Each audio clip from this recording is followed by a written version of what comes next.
Salut! Dans cette vidéo, je vous propose de voir successivement qu'est-ce que c'est qu'un accord diminué et comment il se construit, ses principaux doigtés à la guitare et enfin ses différentes utilisations. C'est parti!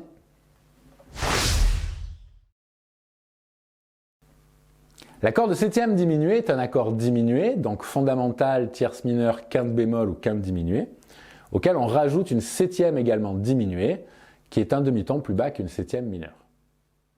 Cette structure a la particularité d'être complètement symétrique. En effet, chaque note est espacée d'une tierce mineure, ce qui veut dire qu'il n'existe que 3 accords diminués différents. Do diminué, Do dièse diminué et Ré diminué. Tous les autres accords diminués sont des renversements de ces 3 accords. Concrètement, ça va être très pratique à la guitare, car chaque renversement va conserver la même position et va juste se décaler d'une tierce mineure, c'est-à-dire 3 cases plus loin. Voici un doigté de cet accord en version barrée avec une note triplée.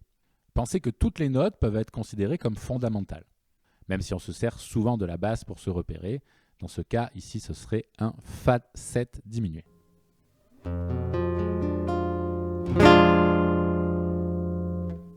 Voici les doigtés en 4 notes consécutives que l'on appelle drop 2. Ici, aucune note n'est doublée.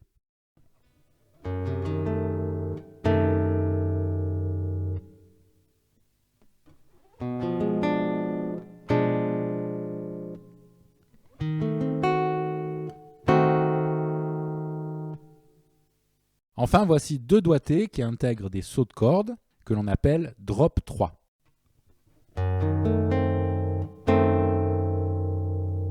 Un autre doigté est possible pour cette position sans le barré, mais pas forcément plus évident.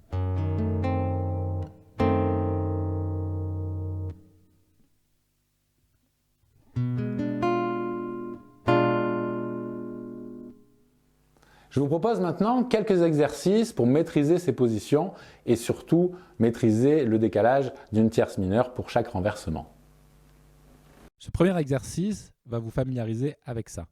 J'enchaîne ici les différents renversements de la position sur les 4 cordes aiguës. Efforcez-vous de bien visualiser cet intervalle de tierce mineure entre chaque position.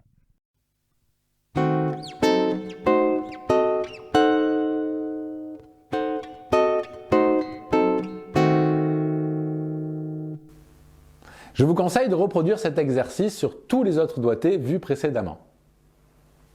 Voici un deuxième exercice, un peu plus délicat puisque j'enchaîne ici 2 différents doigtés drop 2.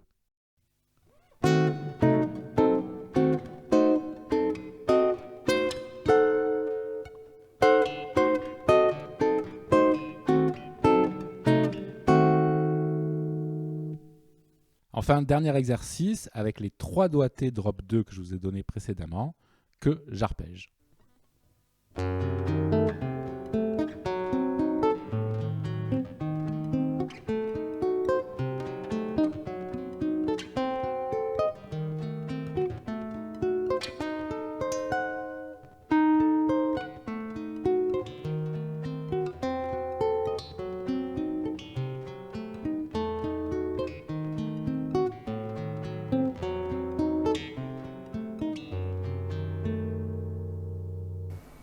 L'accord diminué a une sonorité très tendue qui va appeler nécessairement à une résolution.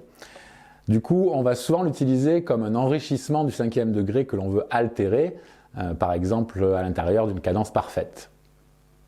Voici un 2-5-1 en Do majeur. Dans ce cadre, le 5e degré pourra toujours être remplacé par un accord diminué un demi-ton plus haut, soit La bémol 7 diminué ici.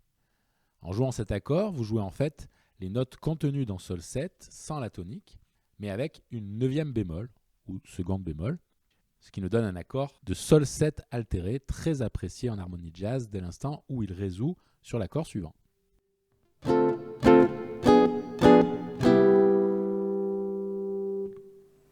L'accord diminué peut également être utilisé comme accord de passage entre 2 accords successifs d'une gamme, par exemple.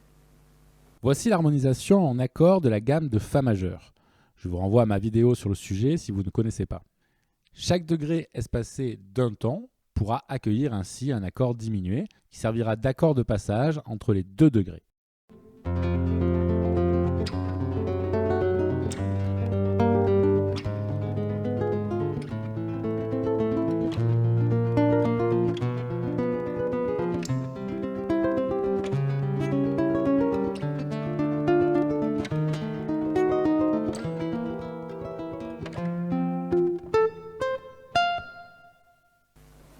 Et voilà, ce cours est terminé, j'espère qu'il vous a plu. Si c'est le cas, n'hésitez pas à vous abonner, à me laisser un commentaire si vous avez des questions et on se voit dans une prochaine vidéo.